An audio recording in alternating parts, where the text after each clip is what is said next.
שלום, אני איציק מסקוטר, והיום אנחנו נראה איך מחליפים כבל ברקס בקורקינט, שזה גם מאוד מאוד דומה לאופניים, אז בואו נתחיל.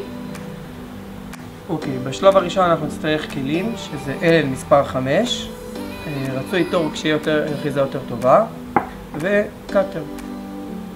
בשלב השני אנחנו פותחים את האלן האחורי בקליפר, ושולפים את סוגר כבל. שולפים את הכבל מפה ומהקליפר עצמו.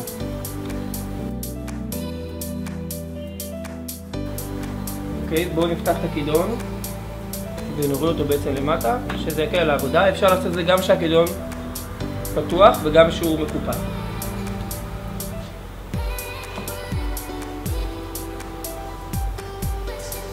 בשלב השני אנחנו מושכים את הידית, הכבל פה כבר משוחרר, לכן הוא נותן לנו יותר זה.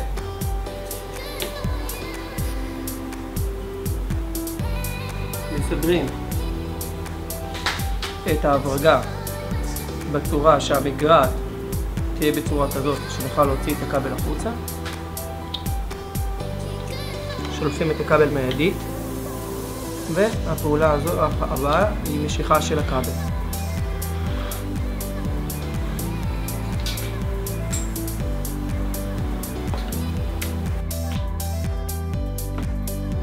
כבל בחוץ, ואנחנו ניקח כבל חדש.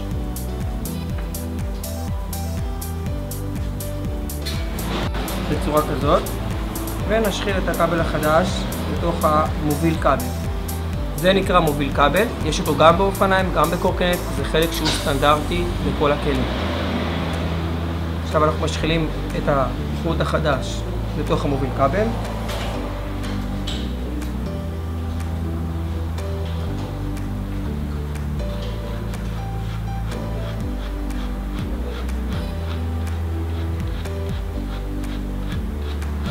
משאירים קצת את הכבל, מכניסים חזרה כמו שהוצאנו אותו מהמגרעת של הידית בצורה כזאת, מחזירים אותו לתוך המגרעת, מסובבים את המגרעת כדי שהכבל לא יצא החוצה, ומשחילים בחזרה את הידית לבפנים.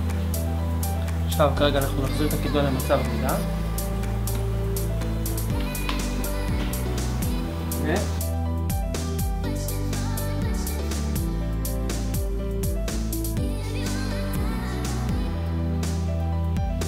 נחזור לחלק האחורי. אנחנו רואים שהכבל יצא מהקצה השני של המוביל כבל.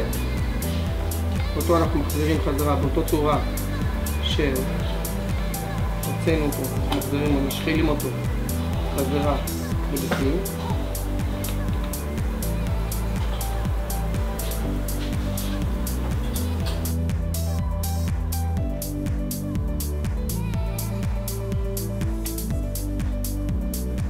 מחזקים,